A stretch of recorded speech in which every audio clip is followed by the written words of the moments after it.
Well, hello, everybody. It's Mike Bedenbaugh with Perspective. And we have a very special day because we're getting back into the long form interview. And I am privileged to have the opportunity of having Mr. John Pugh here, who is the local pharmacist, but also somebody we can talk to about what it's like trying to have an independent pharmacy in South Carolina and in rural South Carolina, especially. So let's get started. This is Perspective.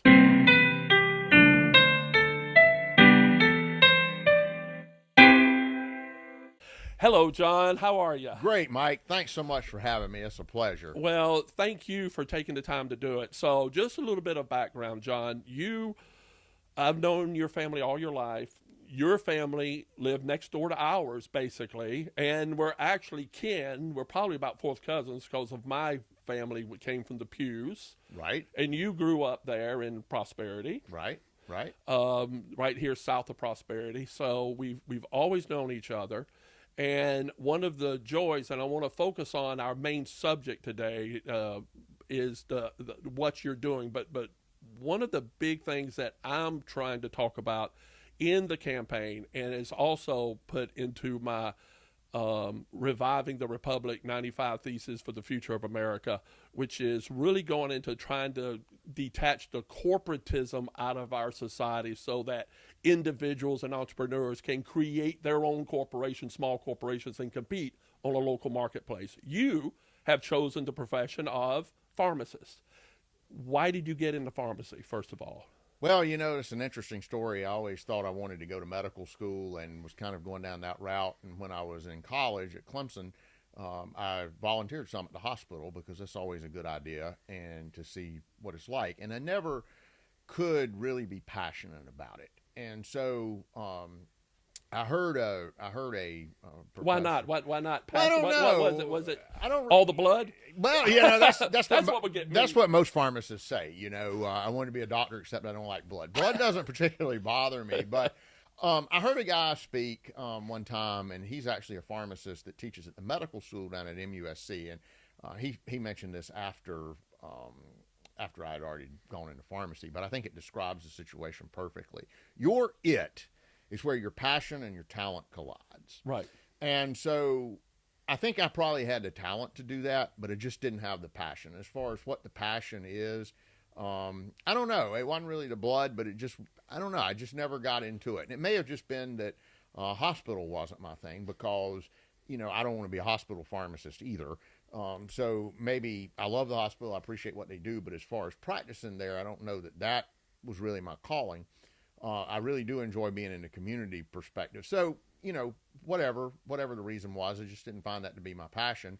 And so somewhere along the line, and I'm not somebody who really makes split-second decisions or things like that. I really process and analyze things. But it just hit me that maybe pharmacy would be right for me. And so I ended up getting a job up at CVS in Newberry, and that's back when Richard Lomanek was working there, and Dwayne Cook, and Bobby Chapman, Casey Chapman, Roger Had all Frick. the local folks All those still in guys there that were we still knew. working there, yeah. And I started working. It was chaotic. It was crazy, and I loved it.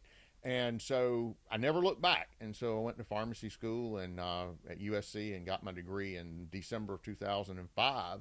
And just sort of wound back up in Prosperity. That's another interesting story is how I got back here. But Well, and I think that's one of the foundational things that we have because we had a pharmacy here since when was the Prosperity Pharmacy started? so the pharmacy began sometime in the 1890s under the name of Hunter and Wheeler. Right. And they were two doctors, and they actually were over where other location of Prosperity Home is now at 113 North Main Street.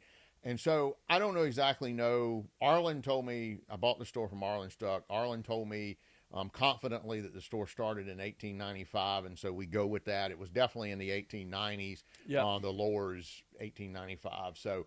But Prosperity Drug was actually incorporated under the name Prosperity Drug in 1903 when Dr. Bedenbaugh joined the practice.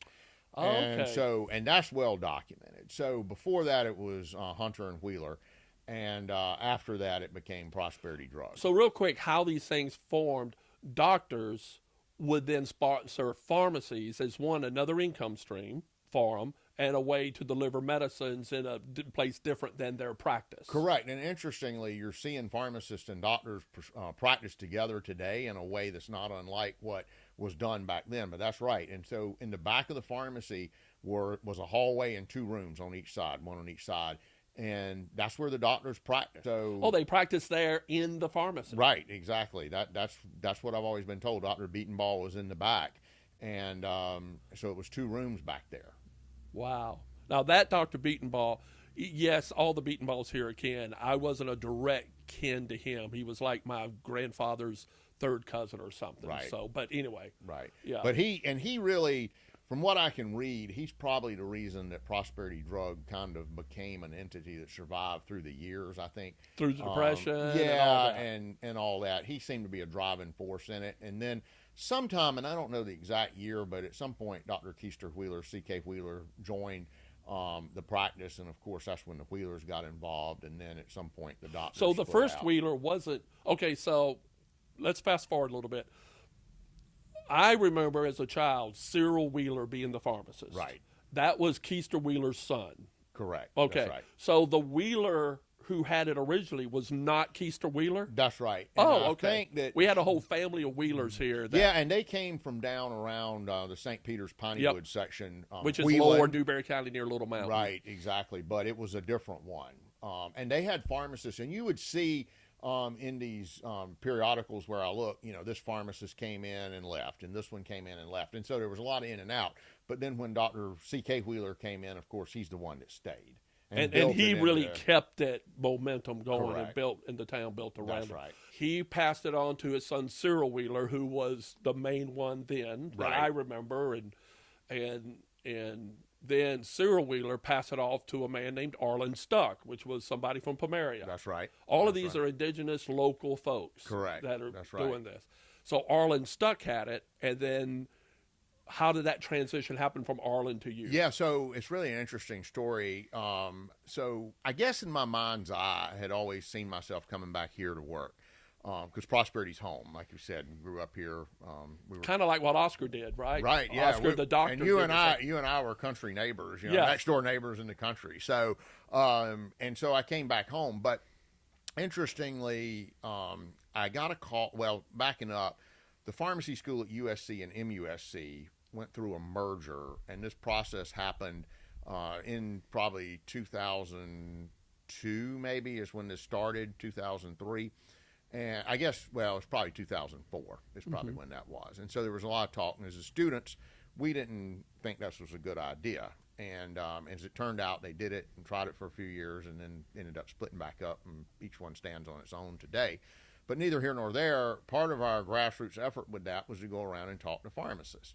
And so I took a notion one Saturday when I was home from school to stop in and talk to Arlen, and I did, and I just offhandedly told him, if you ever want to get rid of the place, let me know. And, here I am, a college student. I got no money. I don't have a license. I don't know what I was thinking, but, I guess also didn't have much to lose. So I told him, if you want to do this, call me. And so during my 4th year of pharmacy school, I got a call from Arlen, and he wanted to know if I was interested, and I was. It was really exciting to me. Looking back on it, I think everybody that thought I had lost my mind is probably saying exactly the things that I would have said to myself looking back on it. But at that point, I was looking through rose-colored glasses, and I'm glad I did. And so we ended up making arrangements to buy it, got a contract on it. Arlen passed away February 2006, and so we ended up having to sort of close up a little bit, and Dr. Joe Smith and the folks down at Peak Pharmacy, which is another local pharmacy, correct, at a nearby town. and Peak. the pharmacy was doing very little business. This one. Very little, yes. And so they agreed to let us transfer the prescriptions down there for the patients they had, and they filled them while we remodeled.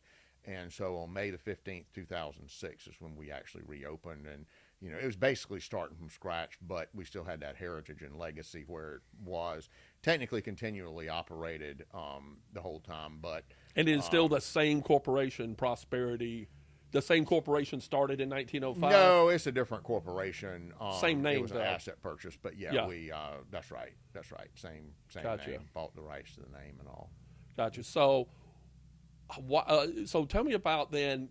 So we hear your decision, and it's obvious why you did. I mean, anybody that's in college with no money and not even a degree yet, thinking ahead with that type of intention is the secret sauce to any successful entrepreneur. It's just like, look beyond what you have now and what you can create. And so that explains that. But why is that not happening more? What are the systems in place that makes it difficult for you to be able to do what you do? And why doesn't every town this size have its own independent pharmacy? Sure. Well, that's a great question. And I've often said lately that it would be difficult for me to do what I did 18 years ago now. Oh. And a lot of that is because so insurance is really the driving force behind this. So you have an insurance company that probably provides your medical coverage. And so they're going to generally contract out the pharmacy benefit to a company called a pharmacy benefit manager. Pharmacy benefit managers were designed 60s, 70s, really came into being and in their heyday, moving forward. Really was designed much like the idea of a credit card processor. You walk in with a credit card, you swipe your credit card, the item's covered, the purchase is covered, and then the money transfers from the credit card to the merchant, and then you pay the credit card bill. So this was really the idea behind it. And in that sense, it provides a very valuable service.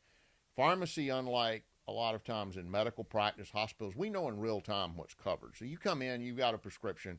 We can tell you right then, is it covered or does it need a prior authorization? Is it not covered? This is what the copay is. That's all good things that pharmacy benefit managers do and bring to the table. But they also make money in the process. And this is where, while credit card companies also make money, the scope and scale of this is far, far, far different than what we're talking about. And so they have employed tactics where you may get your EOB. EOB is explanation of benefits from your insurance company, and it shows that your plan paid $100 for a prescription medication. And so you would assume that we got all or at least most of that $100. Their $5 whatever thing, and then $100. So you should be getting $105. Right, exactly. So there's a $5 copay. Your EOB shows 5 plus $100. $105 was paid for your prescription. But the pharmacy didn't get $105. In some cases, we may only get the $5. And you think that would be an outlier. In fact, it really isn't. That may How do they get away with that? Well, it's called spread pricing. And so this has been going on for a period of time. I know it's been going on the whole time I've been back in Prosperity, at least, and really learned more about this. And so I don't know how it's legal. I'm sure, they've got enough lawyers working on it to figure out a way to make it where they can get away with it. But it's not right. And just because something's legal doesn't mean it's right. That's right. And so what's happened is, over time, particularly over the last 18 or 20 years, that has gotten more aggressive. And that's gotten also coupled with lower rates. Again, that doesn't mean that the rate that your insurance company, your employer ultimately, probably if it's an employer-based plan, would be paying. They may still be paying the price that has been negotiated, but the price that the pharmacy paid has been ratcheted down, down, down. And so now what you're seeing, I remember starting out when I was working in Columbia at a chain when I was in school, you would occasionally see a drug that's priced, that the reimbursement was under cost. Today, that's just course of business. 20-25% of drugs claims that go through may be paid to us less than what we paid for the product. And it may be higher than that. I haven't looked at that number right off. So that means I paid $20 for it and I was reimbursed $15. I'm in the hole $5. That's not a viable business model. So you have to hope that there's enough claims going through that can make up for that, so that on so that's not the average. The average would then be at least, but you still have to make a profit because you have to make a profit. And so, the average cost to dispense, and when we talk about cost to dispense, that's going to include everything that's not the product in the bottle. So that's the vial, that's the label, that's the pharmacist's time, that's the technician's time, that's all the things that go in it. Nationally, that's going to probably be $12 up or down a little bit, depending on where you are in the country, labor cost, et cetera. It may per be bottle.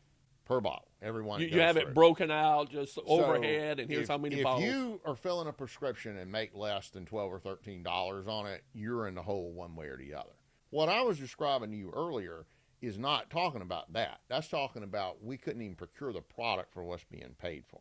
Yeah, that $12 is part of your profit, your profit margin over selling the Right. the I mean, product. that's to cover your costs. So if you can't make your acquisition cost plus that $12, $13, you can't stay open. All right. So when you're starting off with drugs that are being paid under cost, you're digging the hole deeper instead of trying to get the mountain up. This is why pharmacies can't open the way we did, because if you don't have a decent volume to get your cost of goods down out the gate, Cost of the efficiency of labor. And things well, like that. no, not even the efficiency. I'm just talking about buying the drugs. Gotcha. If the drugs can't be bought at a decent price, you don't stand a chance. When you're starting out filling 0 prescriptions a day, you're not going to get the best price from your wholesaler. That's who brings the drugs in.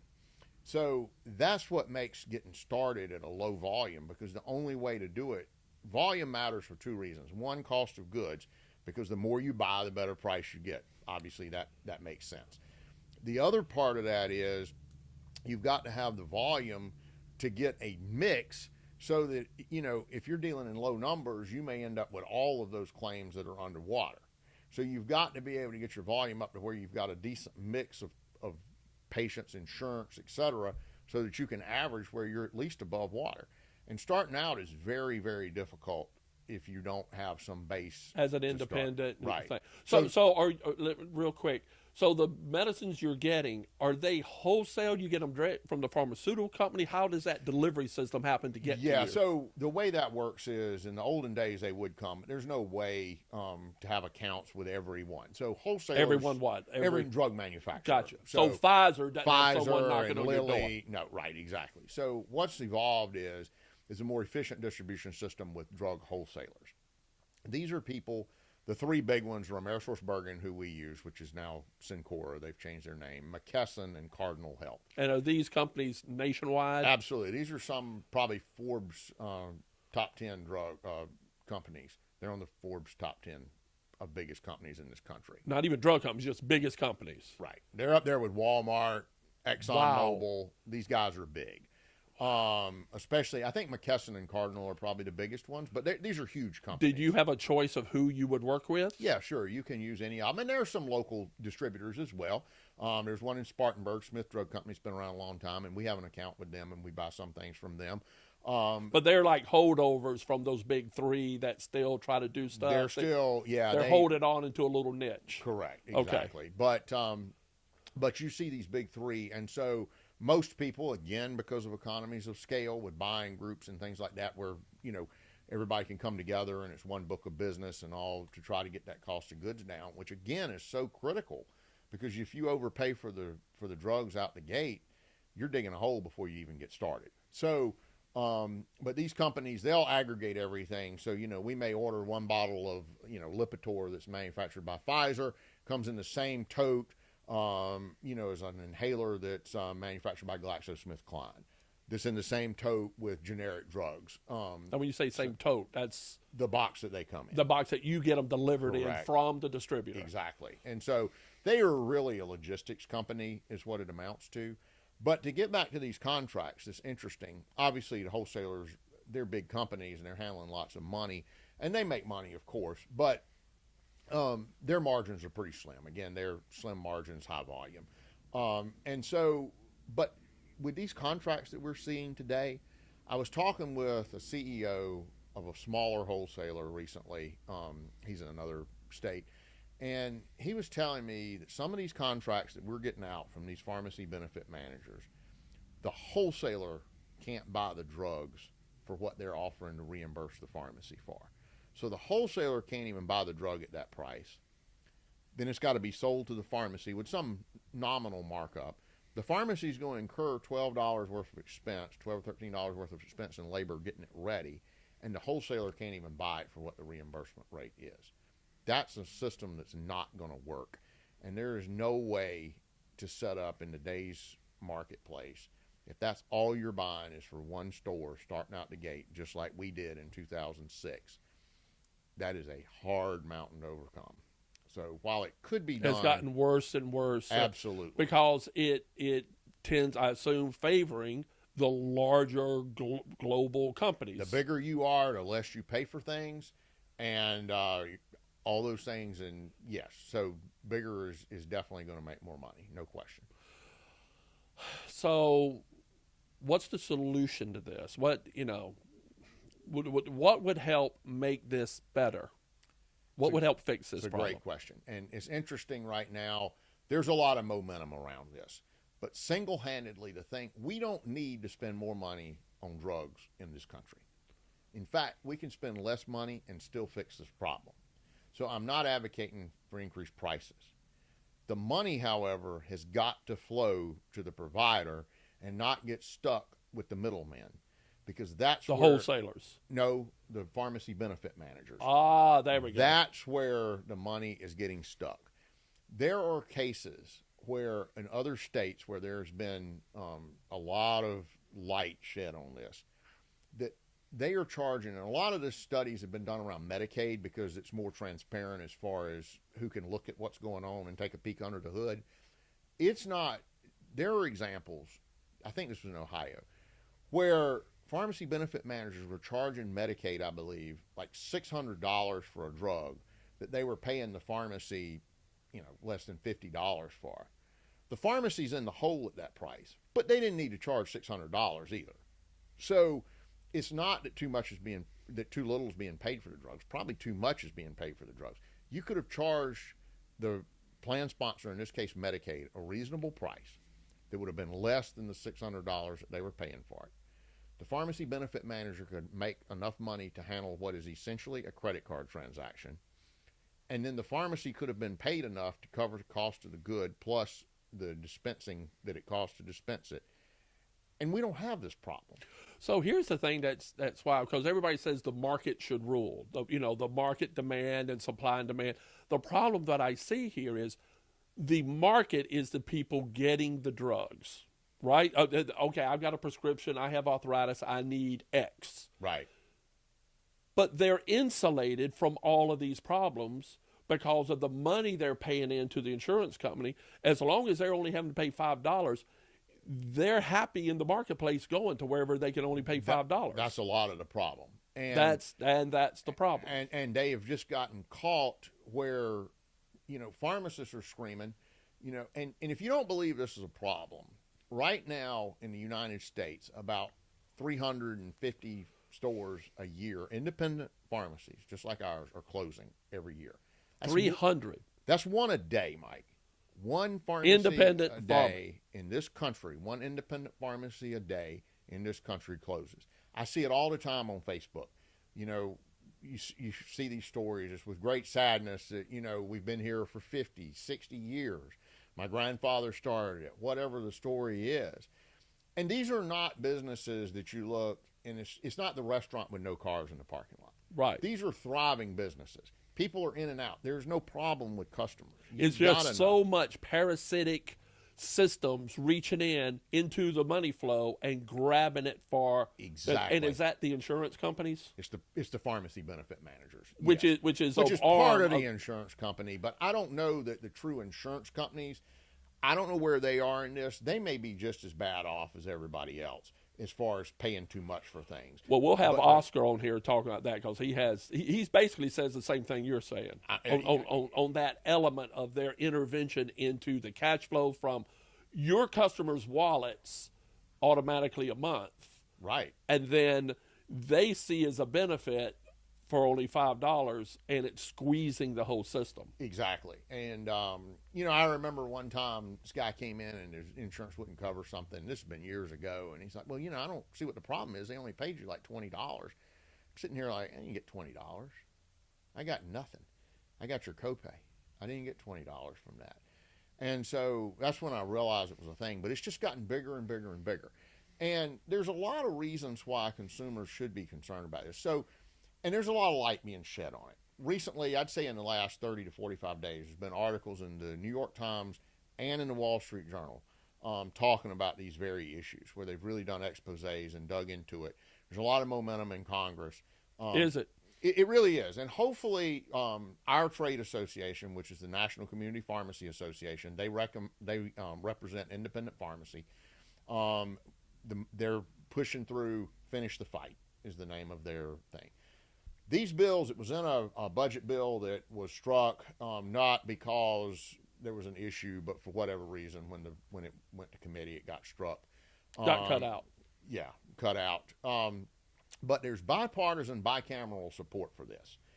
This is not a partisan issue. This is not a House versus Senate. It's just a matter of getting it in the bill and getting it signed, and we're hoping that this will get done during the lame duck session. So what are they going to sign? What is this? This bill would put in some guardrails around.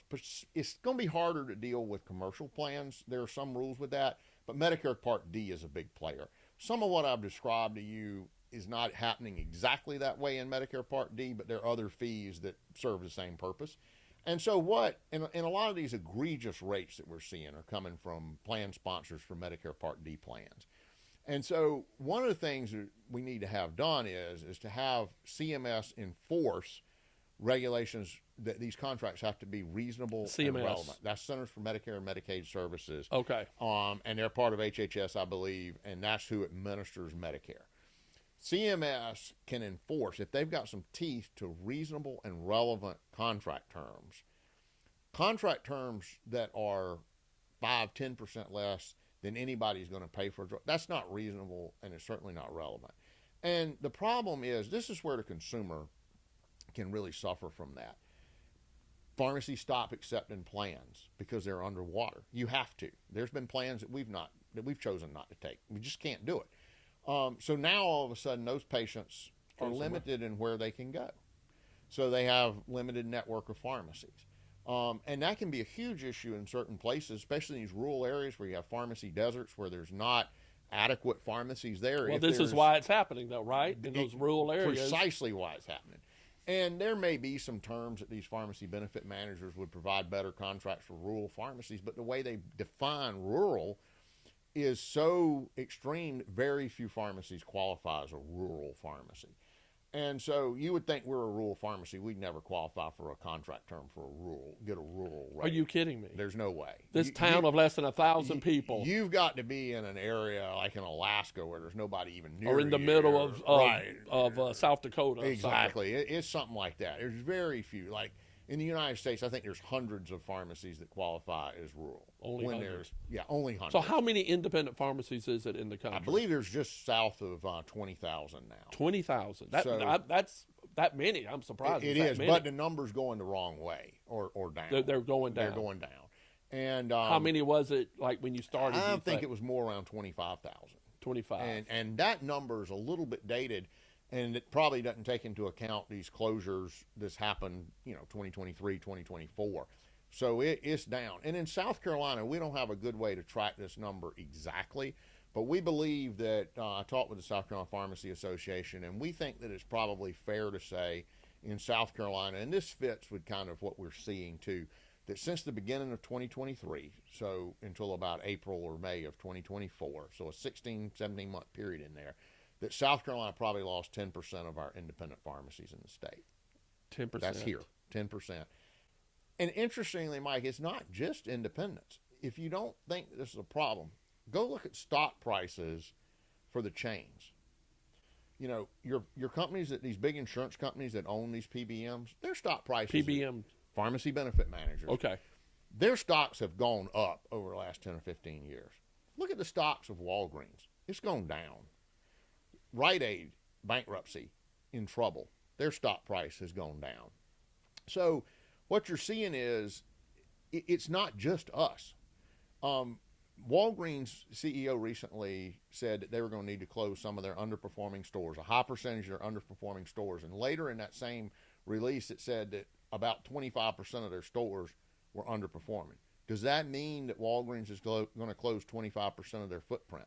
I wouldn't be surprised. This is coming up. There's going to be a significant number of Walgreens that are closing. This is a publicly traded company. This is not John Pugh sitting here talking to you. This is a publicly traded company that's taking on water.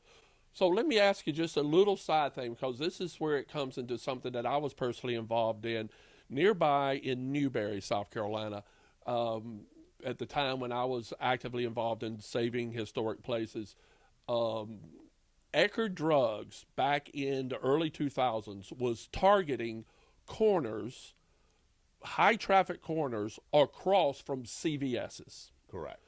And I was in the front of the fight because they were targeting in Newberry, one of the most magnificent historic homes in Newberry, ended up getting purchased by them. And as much as we tried to save it, they had it destroyed. The people who owned the land destroyed it so Eckerd Drugs would go there. I personally saw that, just my interpretation, I'd love to hear your thought on this. I saw that as them doing a corporate move to show their growth vis-a-vis CVS's, because I also believe they were going to be selling out soon. Yeah, and that was their last minute little, look at all what's good to invest, look how we're growing, knowing they were going to sell out. And almost every one of those stores, once that happened, they sold out. Every once in a while another large would come in. Almost every one of those stores are now empty and abandoned all across the state. Yeah, it's interesting. That corner would have certainly looked better with that with the home there that was there. That was a beautiful. What was the name of that house? That was the Matthews house. Yeah, it was so. But the thing that it appears to be is corporate boardroom maneuvering for shareholder and dividends. Short-term dividends just to sell without any care of what's actually needed in a community. Probably so, and we could have another conversation about workplace conditions that are happening inside of these corporate pharmacies. You've got great pharmacists working at these stores, and they can't survive the day for the working conditions that are being thrust upon them. Just the demands. It's just they're expected to do everything from running the drive-through window to being the cashier to being the technician to being the pharmacist. And they just don't have enough help to do it. But that's another topic. But it goes to the same mindset of dividends and corporate profits. So since you brought that up, I think that's an interesting point. And the sad thing is in Newberry and in a lot of places, so the history of that store, Eckerd sold out to Brooks, which was a Canadian company. They ran Eckerd's for a period of time, and then Eckerd sold out. That company sold out. That store in Newberry, anyway, became a Rite Aid. I think there was some divestiture in there with some Walgreens maybe in on it. But that store became a Rite Aid. Rite Aid ended up selling that property to Walgreens, who then, by that point, took that store and moved into a strip mall that was a small footprint Walgreens. Walgreens has been experimenting with that, which is a footprint much like what we have. Mm-hmm.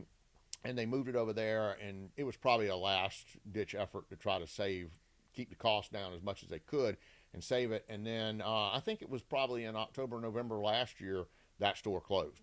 So in the course of, I think that was probably in 2003 when that building was erected. From 2003, fast forward 20 years, we've gone through 3 banners hanging in that building. Well, 2. I don't know that Walgreens was actually in there. 2 or 3 banners hanging in that building, moved to a different location, and it's closed. So now, not only is that historic home gone, a trademark that really probably could have been similar to the Opera House as far as what is Newberry. Right. Home was destroyed, house was destroyed, and you say, okay, well, we're bringing in a pharmacy. We don't even have the pharmacy anymore. And you say 20 years, but it's been sitting there empty for at least 8 or so, hasn't it? I mean, 5 or 6. I think that Walgreens moved to the small store probably 2018, 2019 maybe. So yeah, it's been 5 or 6 years at least. And now it's just sitting there empty. Right. It's just another sore spot with a lease sign on it. Yeah. And that's where we are. And so, if you figure, well, having a pharmacy is a good thing, we don't have that now. So in Newberry, that pharmacy's closed. Of course, Long's in 2020, I believe, sold out. Which was a local pharmacy. Local chain. Well, independent chain. They had 20 stores probably. But it started as an indigenous group that just expanded their stores like a small corporation, which is what we would like to see, a certain And they growth. sold to CVS at that point back in 2020, I believe. It had gone through some private equity, I think. I'm not quite sure of the trajectory of that. But it lost its independent feel for sure. And so you've seen in Newberry going from, I believe, 5 pharmacies down to 3. So there's definitely a contraction, not only in independent space, which, keep in mind, Mike, independents are who's going to go invest in small areas, in places where there are people who truly need a pharmacist.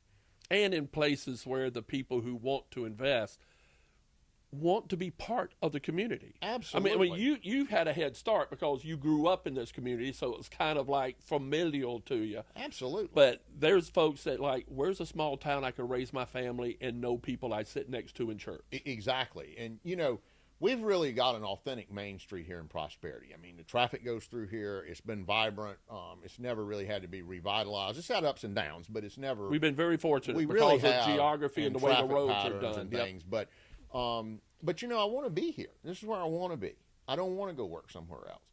But these are the communities where independent pharmacies are going to locate, and they're the first ones to go. But when it's gotten to the point that the chains are closing stores, That's the canary in the coal mine. that is a problem.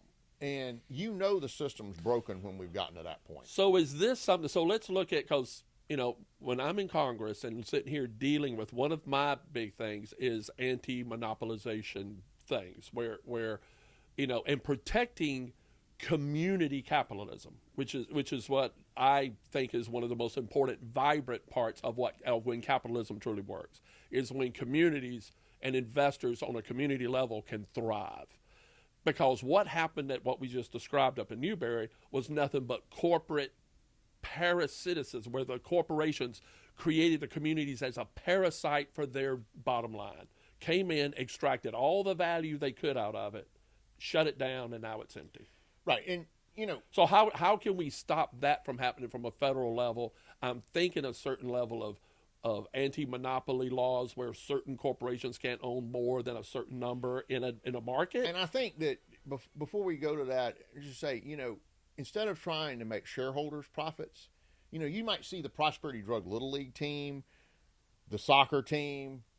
When do you see those big guys with the name on the back of the jerseys? Well, yeah. And so it is an important part of the communities that's so important.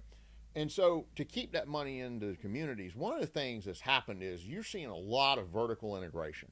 And that's another issue that we've got with this, where you've got insurance, PBMs, pharmacy benefit managers, not only are controlling how much they pay us for the drug and how much they charge the employer, the government, or whoever the ultimate payer is for it, and then capturing the spread, but they also own our competitor, which is mail order. So they are going to go and jump in between and try to capture it there. And interestingly, I believe it was in that Wall Street Journal article, they pay themselves more than what they're paying me. So not only are we getting paid less, they're even charging the employers in some cases more money to fill it at mail order. It's not because it's a larger supply, because mail order does tend to be 90 days, whereas retail may be 30 days or whatever. I'm talking about per unit cost goes up when it's filled through mail order. It doesn't mean it's cheaper. Someone just said it's cheaper, but that doesn't mean the price is less. So that's a whole nother thing that I didn't really think about, because I thought, pharmaceutical medicines will be somewhat insulated because of needing a prescription and that system of legitimacy of getting stuff. You just can't call up Amazon and get whatever medicine you want to get. Right. How is that affecting just that ability to order stuff in mail to you? Well, you do still have to have a prescription to order it through the mail. But if your employer tells you you must get this medicine through mail because someone has told them that, hey, employer, this will save you money. Or they're matching amounts going into service. Right. But no one's auditing to make sure that they're actually paying less. They're just told it's saving you money. We're making widgets. This is what we make. Oh, this is what you're doing? Fine, do it. This is cheaper. Trust us. We're your consultant. You're paying us to tell you this. But maybe they're getting money in the back too. So who knows where all the money is flowing. But just because someone says it's cheaper doesn't mean that you pay less for it. And these companies, they've been misled, and they need to audit their books as far as, they've got a fiduciary responsibility, meaning that they're responsible for those employees to make sure that they're getting the best price on this stuff so that the employee premiums aren't as high. They've got to go in and audit this. And I think if you put some sunlight on this, a lot of this would stop. So here's the other element of this that we hear all the time, and it sounds so good when you have the Bernie Sanders and these folks that say Medicare for all. Let's just have it. Prices are so high. Economy of scale means the whole government should pay for medical systems. The big flaw I see in that is these delivery systems are just getting rewarded by the federal government to keep doing the same thing. And the Is problem that true? is, yeah, I mean, I'm sure in some cases there are. I'd have to look to be specific, but I mean, on the surface, I wouldn't disagree with that at all. Right. But I think that probably what's got to happen is, and you say Medicare for all, that makes a great soundbite. Makes Yeah. sense, Medicare for all. Medicare works for all. But what does that look like in practice? Right. When the rubber meets the road? Is that traditional Medicare for all, or is that Medicare Advantage for all? The problem is you see in Medicare Advantage, which is where a private company has been contracted with by the federal government to provide your full health care costs, and you get paid. What you're seeing is, in that case, patients aren't necessarily getting what they need, and these insurance companies just find new ways to extract revenue from that system. And so the problem you run into, I don't think it would be hard in this country to just say, all right, insurance companies, you're going to be dissolved at the end of 2025. You won't exist anymore. They've got a lot of jobs. They've got a lot of political capital. I would not wager any money that insurance companies would just be dissolved. So now what do we do with them? If you have Medicare for all and we don't need insurance companies, what are we going to do with them? And I expect probably where you would find a compromise for that would be we'll have Medicare Advantage for all. Well, you can look into the problems, and I'll let Oscar articulate the problems with Medicare Advantage, because that's a topic for another day.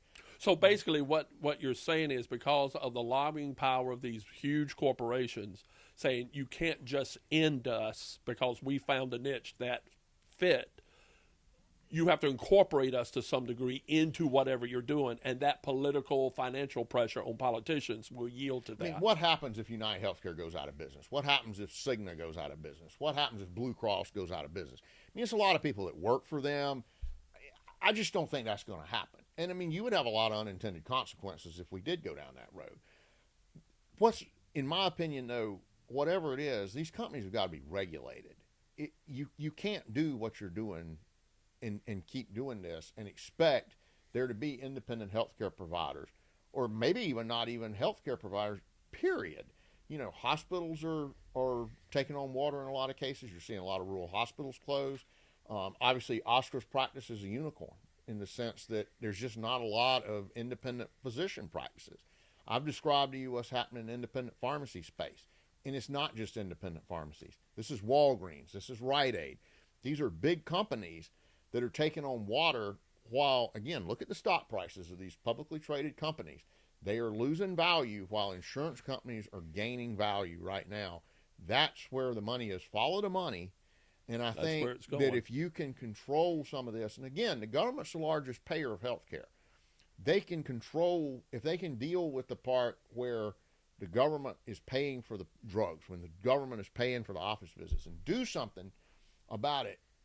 Medicare a lot of times sets the stage for what private commercial insurance does. Because it's just such a large piece. Absolutely. Government employees, Medicare, because we're an aging population. Correct. A lot of stuff is doing that. So, and if you can stop these companies from extracting all this money that is, again, there is enough being spent on prescription drugs. That's not the problem. It's not getting to the provider.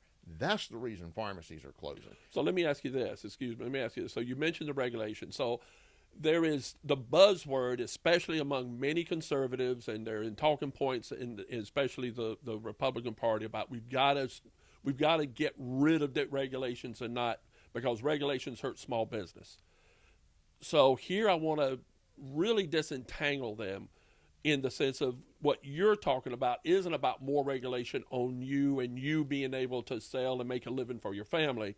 It's about how to keep large companies that can take advantage of a system from acting in a parasitic nature off of cash flow of other things and bring it into them. Faith, yes. In bad faith, that does not contribute to a better quality of life. It's just they're finding a way to build a business around extracting money out of something. Exactly. Think about it like this.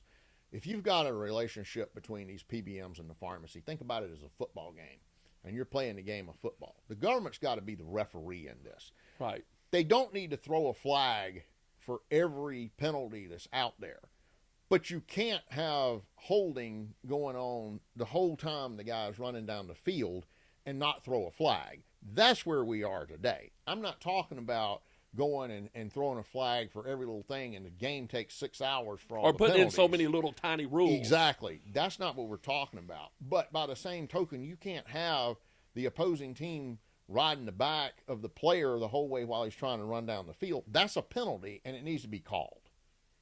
But are the penalties, to use the analogy, are the penalties in place for these groups to call the penalties? That's where those penalties have to be put in place. So there's two things. You need to have the penalties and make sure it's the right penalties. You're calling the big stuff and not just making it where it's impossible to operate with little stuff, to your point. And then the other thing is you've got to make it where, there's got to have some teeth to it. If it's a 5-yard penalty at the end of the down is going to be very different than if it's 15 yards back from the line of scrimmage. So you got to make sure that the penalty fits with what the call should be. There was a hearing in Congress a week or two ago, and that's exactly what one of our representatives from South Carolina was questioning the leadership of these 3 big pharmacy benefit managers. And they were talking about how pharmacies can negotiate a contract. Well, you can try, but it's not going to be accepted most of the time. And so negotiating these contracts is next to impossible. And here, under oath, in a congressional hearing, the congressman said, I don't think you're telling me the truth. I don't believe you. And right there in a congressional hearing, made those points that, pharmacies are making more money selling T-shirt and a milkshake than they are on prescriptions. And that's not a good place to be. So what did the congressman say he didn't believe? Their testimony that pharmacies can negotiate these contracts. And that's just not true. I mean, it is true that you can try, but I have never seen one where the red line was accepted. Right. Negotiation is assuming a certain amount of sovereignty to have an ability to negotiate. Correct. And to successfully negotiate. I mean, if you go in to buy a car and you offer to pay less for it and they won't accept it, you are not successfully negotiating. That's where we are. Right. And at that point, if we don't accept that contract and that's your insurance, you can't use your insurance at our pharmacy, which with the price of drugs pretty much means you can't come to our pharmacy in most cases. So let me ask this. Can drugs be less expensive than they are? Absolutely. How? Well, no, not with the little middle managers. I'm just talking about delivery of medicine to people who are ill. How can we have that less expensive? Is that so regulated that it just makes it more expensive? Well, I think there's a couple factors to that that's driving it up. One, these prices are being driven up as we described earlier. Through that way. So that's part of it. But another thing, I mean, look, let's take Nexium, for example. It's a great example for this. Nexium was available as a couple $100, best I remember a few years ago. It was available as a prescription. Still available as a generic. Now, Nexium is for? Acid reflux. Gotcha. It was available as a prescription only. Was it still under patent? It was under patent, got a generic. Price went down, of course, because generic came out, which means that more manufacturers can make it. But I think to get to the root of what you're talking about is, then Nexium went over the counter. Over the counter means you can buy it without a prescription. Now, all of a sudden, it was a lower strength, but that's really neither here nor there. Now, all of a sudden, that Nexium bottle that was a couple $100 might be $20, $25. But the patient now buying it is fully exposed to the price of that because it's over the counter. If you put a bottle of Nexium on the shelf for $250, it is going to sit there until it expires. But when it's on the shelf for $25, it sells. But you've got so much, and one of the things we didn't even talk about in this is rebates, meaning that if the drug is going to be on the formulary, meaning that's the covered drug for your insurance company, then that manufacturer has to provide a rebate money back to the pharmacy benefit manager, another place that they're making money. So all this is going on in the background. So when it's just sold. So really and truly, if you got rid of insurance on prescription drugs, the prices would come down. Now, that does not mean that consumers would pay less. Let me ask you this: how many people walk into your drugstore? If assume there's no insurance system where they've paid in whatever, it's just I need this medicine for my acid reflux, common stuff. How many people do you think can come into that store, just a percentage, and just pay out of pocket and get what they need and leave and afford to do it? You know, that's a hard question to answer because the prices now, I'm paying full price for it. So when you're buying it without insurance, you're going to be exposed to full price because I'm not getting a rebate back from the manufacturer. But is that full price you're paying based on it being elevated because of the system that protects it at that full price? So because the market's really not affecting price and supply. Right. And you got two markets going on with brand and generic, which is part of what makes that question a little bit hard to answer. But drugs are expensive. It would be expensive. It would be hard for someone to come in, and you may have a basket of drugs that you need for your particular health that you could afford to pay out of pocket. The problem you run into is then what if something goes sideways and you have a heart attack and you need more expensive drugs and there's not a less expensive alternative? Therefore, you need insurance, and it's just a very convoluted system. It is. So let me ask you this, because here's the other thing about the way we took and medicated ourselves when Wheeler, who was it? Wheeler, the first owner, Brown and Wheeler? C.K. Wheeler, or Yeah. Hunter and Wheeler. Hunter and Wheeler. Yeah. So when Hunter and Wheeler first opened up, the way people medicated themselves was 100% different than how they do now. I mean, there was a lot more holistic medicines. People, Grandma say go out and get that leaf, shake this, and boil it down. It'll make your stomachache go away. That sort of stuff. How is the pharmaceutical industry dealing with you as someone to be able to sell things that have been proven to work that's not part of the pharmaceutical industry? Yeah. What is y'all's take on those sort of things? It's hard to say. Most of the things that I would say are causing life expectancy to increase probably are pharmaceutical products because they've been studied. Doesn't mean that some of those other home remedies, other things that are out there can't work. They just haven't been studied. Well, the ones studying them are the pharmaceutical companies. Because they're the only ones that have the money to study them. There may be some cases where the government, NIH studies them and things like that. But as a general rule, the pharmaceutical companies are driving these studies, which is a good thing. And I don't want to paint all this as bad. That has to be done. That's a necessary function. Right. I would argue that the drug medications work. We live longer. And a lot of that is medication related. It's healthcare related, but a lot of healthcare is driven by medications. And so we're living longer, healthier, better lives. And a lot of that is the result of it. But we could still live longer and better, healthier lives, not at the expense that we're incurring today. That's cool. So let me ask you that one of the other conversations that people tend to have is healthcare is a right. This is what's driving the whole sense of the Medicare for all. Healthcare is a right. People should have a right to good healthcare. One of my takes on that is people have as much a right as they have the responsibility of taking care of their own health. Right? I mean, when someone is smoking all their lives and enjoying their life and eating, Sheely's barbecue twice a week. We love Sheely's barbecue. Nothing against Sheely's barbecue, and you have a heart condition and get lung cancer, that's where you come and go, okay, is that my responsibility to help pay for your habits all your life? So what do you feel about that whole sense? We could spend the next hour discussing that, but people, again, they're insulated from the price of the cure in a lot of cases by Medicare and by insurance. And so, therefore,